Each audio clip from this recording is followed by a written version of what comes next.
दोस्तों, 4 अप्रैल 2024 को इंदौर शहर में पूरी तरह चहल पहल थी। वहीं इंदौर का एक थाना पड़ता है भंवर कुआं इलाका, और भंवर कुआं इलाके में स्वामी नारायण मंदिर है। वहाँ भी दर्शनार्थियों की भीड़ थी। सुबह के 11:30 बजे थे, तभी अचानक गोलियों की तड़तड़ाहट से मंदिर परिसर कांप गया। लोग कुछ समझ पाते इससे पहले वहाँ से एक शख्स अपने हाथ में देसी तमंचा लहराते हुए रोड क्रॉस कर रहा था, और एक महिला और एक पुरुष औंधे मुँह जमीन पर गिरे थे। उनको देखकर यह लग रहा था कि उनके सर के करीब से उनको गोली मारी गई। और वह शख्स जब रोड क्रॉस करके सामने एक कॉलेज के प्रांगण में दाखिल हुआ, उसने खुद उसी रिवॉल्वर से अपने कनपट्टी पर भी गोली मार दी। वो भी वहीं ढेर हो गया। दोस्तों, आपका स्वागत है क्राइम अब तक में, और मैं हूं इंद्र सिंह। दोस्तों, एक कहानी इंदौर की है 4 अप्रैल की। यहाँ अभिषेक, जो मूल रूप से सीहोर का रहने वाला था, और स्नेहा उम्र 20 साल, जो इंदौर की रहने वाली थी, इन दोनों में 5 साल से लिविंग रिलेशन था, और साथ ही एक दूसरे से प्यार करते थे। कुछ महीने पहले से जो स्नेहा थी वो अभिषेक से कटी कटी रहने लग गई। नहीं उसके किसी फ़ोन पर ज़्यादा बात करती, और नहीं उसके साथ टाइम स्पेंड करती। जो अभिषेक था उसने इसको लाख बार पूछा, लेकिन स्नेहा ने कुछ बताया नहीं।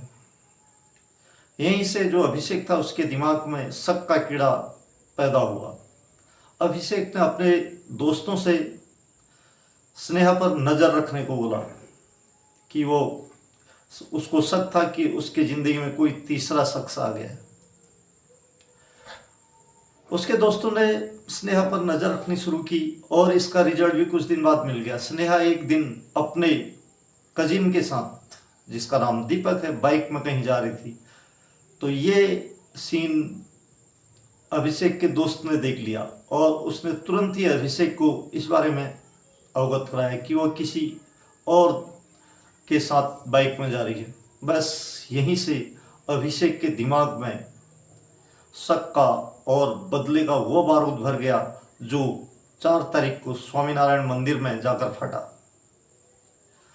अभिषेक ने स्नेहा को और अपने दोस्तों को यह एसएमएस किया, मैसेज किया कि उन लोगों का रिलेशन 5 साल से है, दोनों पति पत्नी की तरह रह रहे हैं, और दोनों में प्यार भी बहुत है। लेकिन कुछ महीनों से स्नेहा की ज़िंदगी में शायद एक तीसरे पुरुष की एंट्री हो गई, और वो इसको बर्दाश्त नहीं कर पाएगा। उसने लाख बार स्नेहा से पूछने की कोशिश की, लेकिन स्नेहा ने कुछ नहीं बताया।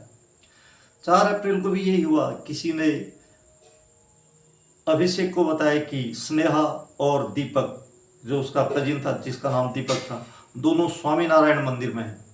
और अभिषेक तुरंत ही स्वामीनारायण मंदिर पहुंचा। उसने पहले आधे घंटे तक दोनों से बात की, और बात करने के बाद अचानक ही अभिषेक ने अपने कमर में खुसा हुआ रिवॉल्वर निकाला। पहली गोली स्नेहा के सर पर मारी, और दूसरी दीपक के, और दोनों निडाल होकर वहीं नीचे गिर गए।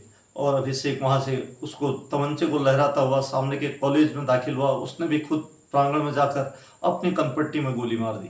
तीनों की घटनास्थल पर ही मौत हो गई। इसकी सूचना भंवर कुआं थाने को दी गई, और भंवर कुआं थाने से पूरा स्टाफ आया।